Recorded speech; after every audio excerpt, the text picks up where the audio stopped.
Vladimir പുടിനും Chinese president Xi ജിൻപിങ്ങും തമ്മിൽ ബീജിംഗിൽ നടക്കാനിരിക്കുന്ന നിർണായക കൂടിക്കാഴ്ചയിലേക്ക് ആഗോള സമൂഹം ഉറ്റുനോക്കുകയാണ്.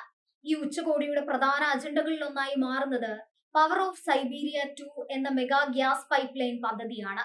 യൂറേഷ്യൻ മേഖലയിലെ ഭൗമരാഷ്ട്രീയ സമവാക്യങ്ങളെയും ആഗോള ഊർജ വിപണിയെയും പൂർണ്ണമായി മാറ്റിമറിക്കാൻ ശേഷിയുള്ള ഒന്നായാണ് അന്താരാഷ്ട്ര നിരീക്ഷകർ ഈ പദ്ധതിയെ വിലയിരുത്തുന്നത്. യുക്രൈൻ അധിനിവേശത്തെ തുടർന്ന് പാശ്ചാത്യ രാജ്യങ്ങൾ ഏർപ്പെടുത്തിയ കടുത്ത സാമ്പത്തിക ഉപരോധങ്ങളാണ് റഷ്യയെ തങ്ങളുടെ പരമ്പരാഗത വിപണിയായ യൂറോപ്പിൽ നിന്നും ഏഷ്യയിലേക്ക് പൂർണ്ണമായി തിരിയാൻ പ്രേരിപ്പിച്ചത്. പതിറ്റാണ്ടുകളായി യൂറോപ്യൻ യൂണിയൻ രാജ്യങ്ങളിലേക്ക് പ്രകൃതിവാതകം കയറ്റി അയച്ച് ശക്തമായ സാമ്പത്തിക അടിത്തറ ഉണ്ടാക്കിയ മോസ്കോയ്ക്ക് ഇപ്പോൾ ആ വിപണി ഏതാണ്ട് പൂർണ്ണമായി തന്നെ നഷ്ടപ്പെട്ടിരിക്കുകയാണ്. ഈ സാഹചര്യത്തിൽ തങ്ങളുടെ ഭീമമായ ഊർജ്ജ ശേഖരം വിറ്റഴിക്കാൻ റഷ്യക്ക് ചൈനയേക്കാൾ മികച്ച മറ്റൊരു പങ്കാളിയെ കണ്ടെത്താനാകില്ല. ഏകദേശം 2600 കിലോമീറ്റർ നീളത്തിൽ നിർമ്മിക്കാൻ ഉദ്ദേശിക്കുന്ന ഈ പൈപ്പ് ലൈൻ റഷ്യയിലെ ആർട്ടിക് യാമൽ മേഖലയിൽ നിന്നാണ് പ്രകൃതിവാതകം ചൈനയിൽ എത്തിക്കുക. റഷ്യൻ പൊതുമേഖലാ ഊർജ കമ്പനിയായ ഗ്യാസ്പ്രോം ആണ് ഈ ഭീമാകാരമായ പദ്ധതിയുടെ പിന്നിൽ പ്രവർത്തിക്കുന്നത്. മംഗോളിയയിലൂടെ കടന്നുപോകുന്ന ഈ പൈപ്പ് ലൈൻ യാഥാർത്ഥ്യമാകുന്നതോടെ പ്രതിവർഷം 50 ബില്യൺ ക്യൂബിക് മീറ്റർ പ്രകൃതിവാതകം ചൈനയിലേക്ക് ഒഴുക്കാൻ റഷ്യയ്ക്കാകും. സാമ്പത്തിക പ്രതിസന്ധിയിൽ ഉലയുന്ന റഷ്യയ്ക്ക് ഈ പദ്ധതി ഒരു തന്ത്രപ്രധാനമായ ജീവനാഡിയാണ്. യൂറോപ്പിലേക്കുള്ള ഗ്യാസ് വിതരണം തടസ്സപ്പെട്ടതോടെ റഷ്യൻ സമ്പദ് വ്യവസ്ഥ നേരിടുന്ന വലിയ നഷ്ടം നികത്താൻ ഈ ചൈനീസ് വിപണിയിലൂടെ സാധിക്കുമെന്ന് മോസ്കോ കണക്കുകൂട്ടുന്നു. അതുകൊണ്ട് തന്നെ എത്രയും വേഗം ഈ കരാറിൽ ഒപ്പുവെക്കാനും നിർമ്മാണ പ്രവർത്തനങ്ങൾ വേഗത്തിലാക്കാനും റഷ്യൻ ഭരണകൂടം ചൈനയ്ക്ക് മേൽ കടുത്ത സമ്മർദ്ദം ചെലുത്തുന്നുണ്ട്.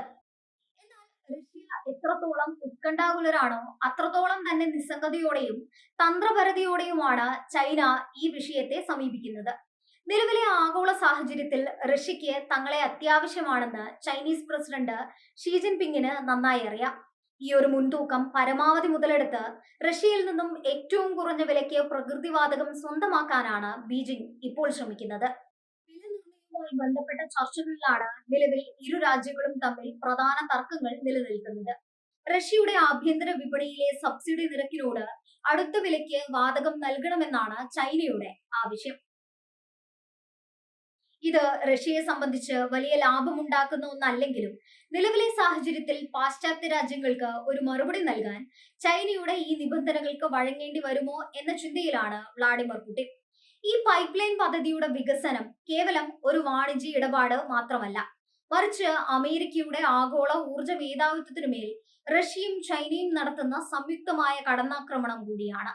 ലോകത്തിലെ ഏറ്റവും വലിയ രണ്ടാമത്തെ സമ്പദ് വ്യവസ്ഥയായ ചൈനയ്ക്ക് തങ്ങളുടെ വ്യവസായ മേഖലകൾ തടസ്സമില്ലാതെ മുന്നോട്ട് കൊണ്ടുപോകാൻ വൻതോതിൽ ഊർജം ആവശ്യമുണ്ട്. മിഡിൽ ഈസ്റ്റിനെയും മറ്റ് സമുദ്രപാതകളെയും ആശ്രയിക്കുന്നതിനേക്കാൾ ചൈനയ്ക്ക് സുരക്ഷിതം കരമാർഗം റഷ്യയിൽ നിന്ന് നേരിട്ടെത്തുന്ന പൈപ്പ് ലൈൻ തന്നെയാണ്. അമേരിക്കയുമായുള്ള ബന്ധം വഷളായിക്കൊണ്ടിരിക്കുന്ന സാഹചര്യത്തിൽ ഭാവിയിൽ ഉണ്ടാകാൻ സാധ്യതയുള്ള കടൽ മാർഗമുള്ള ഉപരോധങ്ങളെ പ്രതിരോധിക്കാൻ ഈ കരമാർഗമുള്ള ഊർജ ഇടനാഴി ചൈനയ്ക്ക് വലിയ ആശ്വാസമാകും. പ്രത്യേകിച്ചും ദക്ഷിണ ചൈന കടലിലോ തായ്വാൻ കടലിടുക്കിലോ ഒരു യുദ്ധ സാഹചര്യം ഉണ്ടായാൽ ചൈനയുടെ ഊർജ സുരക്ഷ ഉറപ്പാക്കാൻ പവർ ഓഫ് സൈബീരിയ 2 പദ്ധതിക്ക് സാധിക്കും. മംഗോളിയയിലൂടെ കടന്നു പോകുന്നതിനാൽ ഇതിൽ ഇടപെടാൻ അമേരിക്കയ്ക്കോ സഖ്യകക്ഷികൾക്കോ എളുപ്പത്തിൽ സാധിക്കുകയുമില്ല. മംഗോളിയയെ സംബന്ധിച്ചും ഈ പദ്ധതി സാമ്പത്തികമായി വലിയ പ്രാധാന്യമുള്ള ഒന്നാണ്. തങ്ങളുടെ അതിർത്തിയിലൂടെ ഇത്രയും വലിയൊരു പൈപ്പ് ലൈൻ കടന്നു പോകുമ്പോൾ ട്രാൻസിറ്റ് ഫീസായി വൻ തുക മംഗോളിയൻ സർക്കാരിന് ലഭിക്കും. കൂടാതെ രാജ്യത്തെ അടിസ്ഥാന സൗകര്യ വികസനത്തിനും പ്രാദേശികമായ തൊഴിലവസരങ്ങൾ സൃഷ്ടിക്കപ്പെടുന്നതിനും ഈ പദ്ധതി കാരണമാകുമെന്ന് അവർ പ്രത്യാശിക്കുന്നു. എന്നിരുന്നാലും ചൈന മറ്റൊരു വശത്ത് തങ്ങളുടെ ഊർജ സ്രോതസ്സുകൾ വൈവിധ്യവൽക്കരിക്കാനും ശ്രദ്ധിക്കുന്നുണ്ട്. റഷ്യയെ മാത്രം അമിതമായി ആശ്രയിക്കുന്നത് ഭാവിയിൽ തങ്ങൾക്ക് തിരിച്ചടിയാകുമോ എന്ന ഭയം ബീജിംഗിനുണ്ട്. അതുകൊണ്ടാണ് തുർക്കുമെനിസ്ഥാൻ പോലുള്ള മധ്യേഷ്യൻ രാജ്യങ്ങളിൽ നിന്നുള്ള ഗ്യാസ് പൈപ്പ് ലൈൻ പദ്ധതികൾക്കും ചൈന തുല്യ പ്രാധാന്യം നൽകുന്നത്.